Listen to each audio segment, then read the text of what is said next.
Hello everyone and welcome to Cinderful Gaming. I hope you're all doing well, I hope you're all staying safe, and most of all, I hope you're all fighting that war against the Great. Today's video, we're going to take a look at the latest Warhammer Age of Sigmar Battlescroll update. Now, these are updates that come in the form of like an FAQ style page. It's a new way Games Workshop seem to be trying to balance their two main game systems in Warhammer 40k and Warhammer Age of Sigmar, and the first one, I think, was certainly a positive success in some aspects, especially with the rules. Points values were probably not a success, but definitely in the rules department, there were a lot of successes hit in many different parts of the game.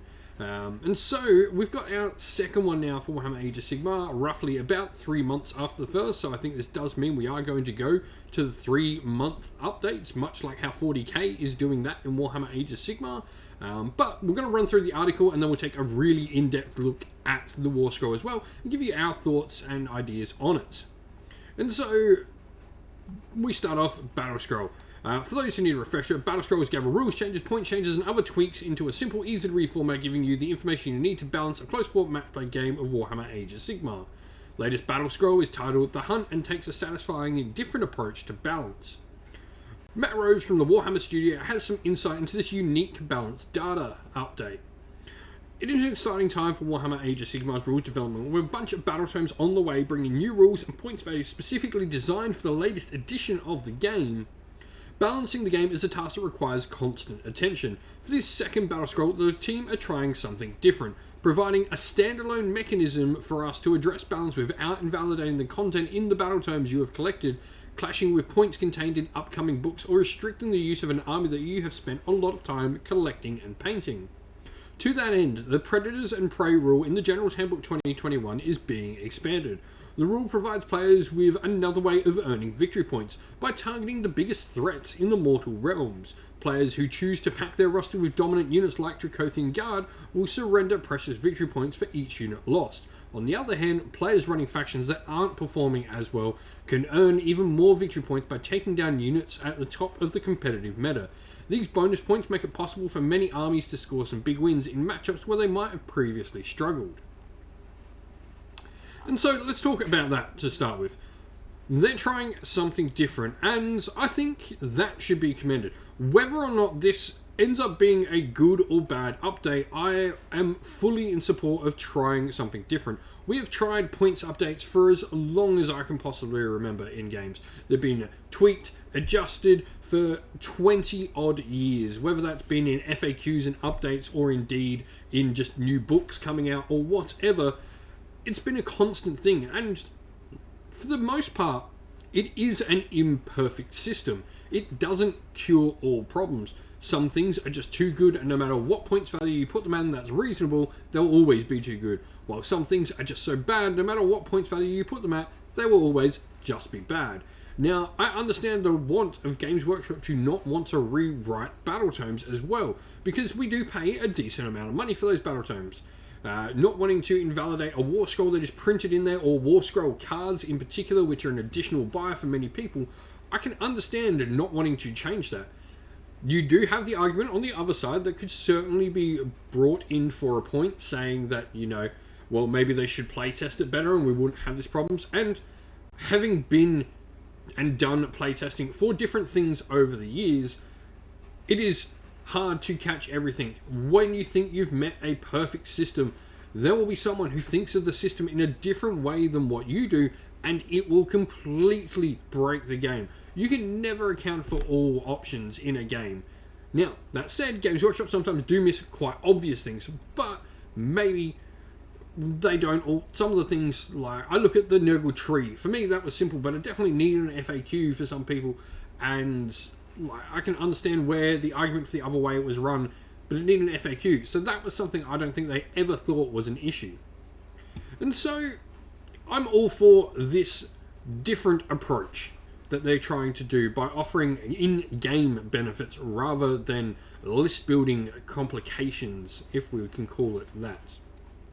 And so, you don't need to change any of your army rosters in response to this update, but it might make some lesser used units and factions rather more appealing.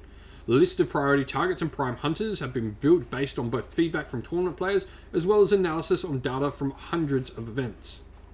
And so we look at priority targets. The units listed in the table below gain the priority target keyword, as well as a reward value. Each time an enemy priority target unit is destroyed and is not destroyed by a friendly priority target unit, you immediately score a number of victory points equal to the reward value of that unit. If the destroyed priority target unit was reinforced, score 1 additional point for each time it was reinforced. Some factions, sub-factions, and army types are listed as prime hunters. If you have a prime hunter's army, each time you score victory points from a destroyed priority target unit, you score an additional victory point.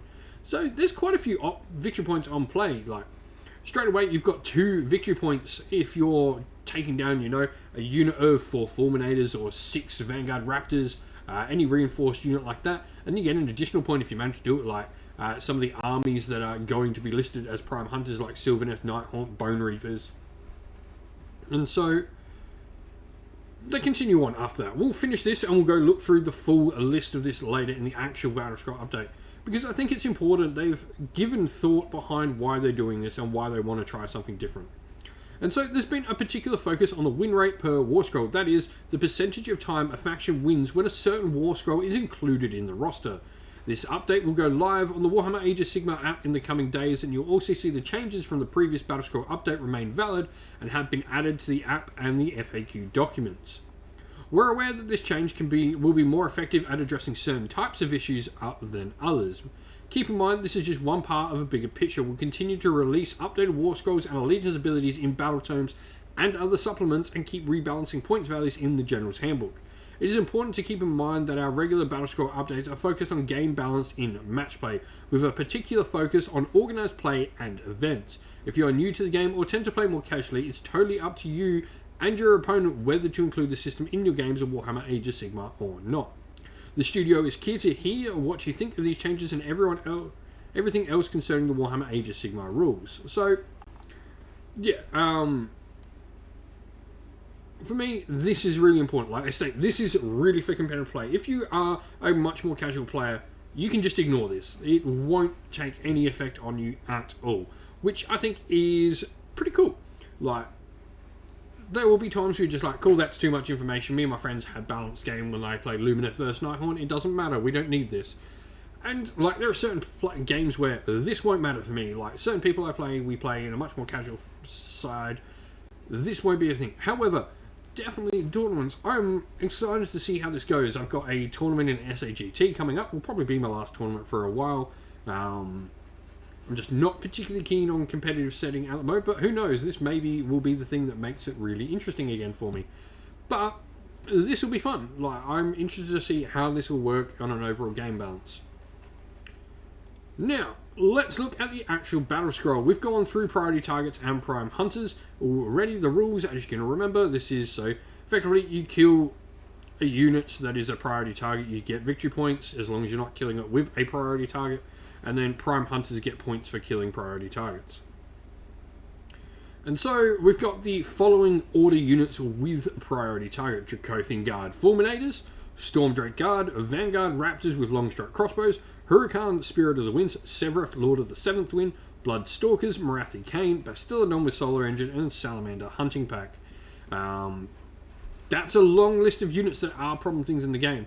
There was maybe people saying that Sentinels probably should have been on this list, and maybe they're right. I think that's maybe the only unit missing on an order faction, but they do have both of the, I guess, the really negative play experience units in Huracan and Severeth, which are much more annoying than Sentinels, as much as I dislike mortal wound shooting.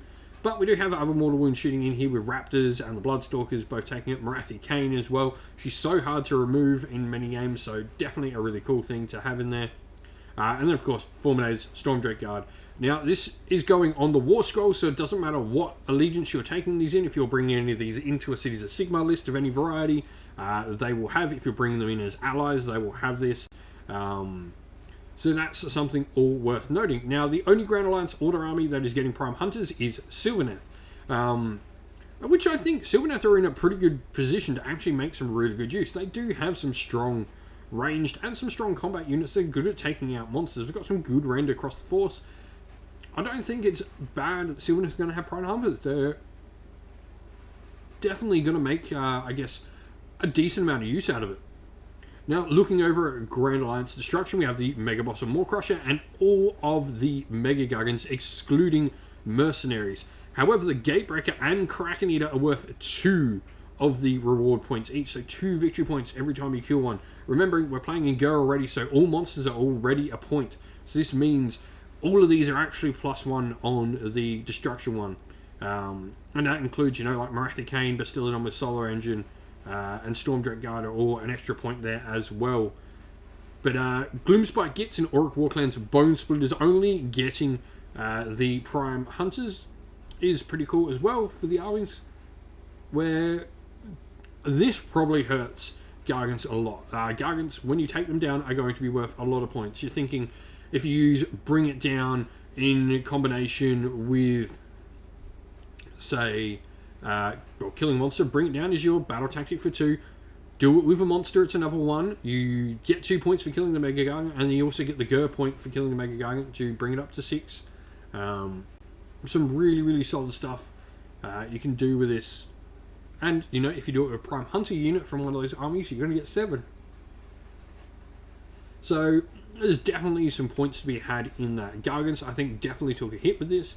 We then go Grand Alliance Chaos, Be'lakor, Kairos, Horrors, only if the unit included Pink Horrors to begin with, and Slaves to Darkness Daemon Prince with Mark of Khorne, all get priority target. That is a massive hit to Legion of the First Prince. Every one of those units is integral to the current Legion of the First Prince armies that are going around. And then Hedonites and Skaven get Prime Hunters. Skaven is one that I don't think needed the Prime Hunters, in all honesty. We have a couple of Skaven players locally who do really well. I start thinking on things like Stormfinks that can put out a tremendous amount of damage, and Warp Lightning Cannons that really start to make use of killing off priority targets. Could be a really cool unit to have on the field. I think Skaven are going to come out really well with this, but Legion of the First Prince, boy oh boy, did they take a hit. And then Grand Alliance Death, we just have Nighthorn and Bone Reapers. Some people were saying maybe Nagash should have been a prime target. I disagree with Nagash being a prime target. He's at half your army already. He's not that survivable. 3 of the Death armies aren't particularly good in a good place in Nighthorn, Bone Reapers, or Flesh Eater Corpse.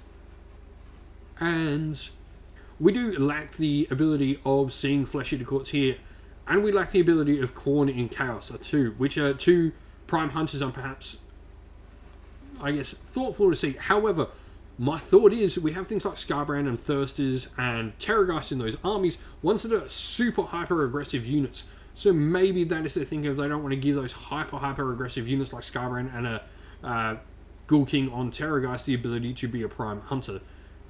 Really interesting though, like this is different, and I like different, it's a change. We can see whether this works. If it doesn't work, we can ditch it in 3 months.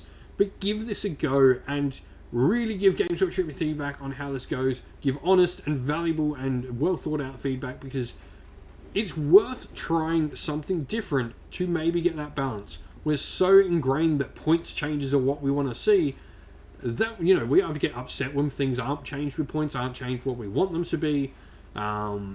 Or, you know, so it's worth giving something different a go, I think. I'm okay with this. I think it'll be interesting to see how this goes in the next couple of events. Let's all just get on board and see how it goes and give some feedback to Games Workshop on it. But let us know your thoughts down on the Battlescroll down in the comments below. Well, that's the end of the video. Thank you all for watching. We hope you enjoyed it. If you did, please don't forget to leave a like and subscribe to the channel. And while you're at it, drop us a comment down below and let us know what you enjoyed about the video. If you'd like to come chat more with me and other members of our fine little community here at Cinderful Gaming, you can do so by joining our Discord server, which is linked down in the video's description. Lastly, if you'd like to help support the channel and get your name up on the screen like all these fantastic people do, you can do so by supporting us either on Patreon or YouTube members. As a special thanks to all our Patreon and YouTube members, we'd love to give them a shout out. So a shout out to our Patreons: Christian Weir, James Soren, Greenskins Gaming, AJC, Kenny Lull, Outer and Shot First, Andrew Bowen, Nathan Fee, The Rising Ape, Cure Dynamic, Agu, Anthony B, Anton Nilsson, JJ Austrian, Average Wargamer, Domir, Mark Harvey, James Cater, and Dynet226. And a shout out to our YouTube members, Green Roots Gaming, Kenton Young, Chris Wallace, Ronya, Vinny, Lock Lorick, the Johnny84, David Ellsworth, Revenar, Wolfric Nick, Broken Shelf, Adriana Edwards, and Sean Scott. A special thanks as well to Lady Witchfox Art, who does all the amazing artwork for our channel, and to Xmorphic, who does all the amazing background work for our channel's Discord server as well. Thank you all for watching. Once again, everyone, stay safe, stay well, and most of all, keep fighting that war against the Grey. Ciao for now.